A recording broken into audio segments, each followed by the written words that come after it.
ሰላም ሰላም የአምላኬ ብሩካኖች ሰላማችሁ ይብዛ። የእግዚአብሔር ሰላምና ጸጋ ከእናንተ ጋር ይሁን።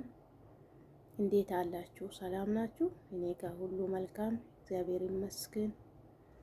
እንኳን በሰላም ቆያችሁ የአምላኬ ብሩካኖች። ዛሬ ከእግዚአብሔር ቃል አንድ ስፍራ ሊያካፍላችሁ መጥቻለሁ።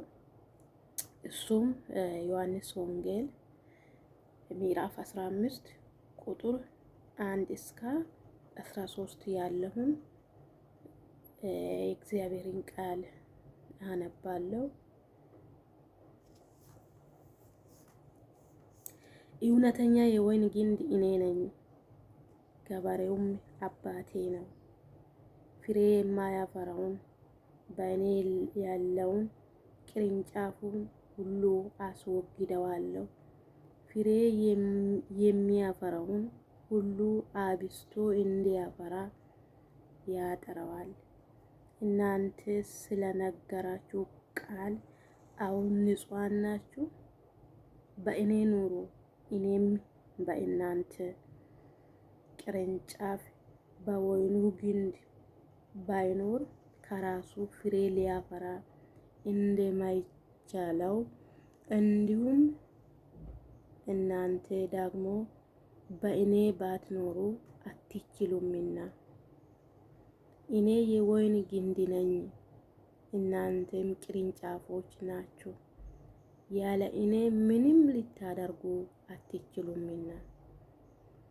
በእኔ የሚኖር እኔም በእርሱ እርሱም ብዙ ፍሬ ያፈራል። በእኔ የማይኖር ቢሆን እንዲሁም ቅርንጫፉ ወደ ውጪ ይጣላል፣ ይደርቅማል። እነርሱም ሰብስበው ወደ እሳት ይጥሏችሁማል፣ ያቃጥሉማችሁማል።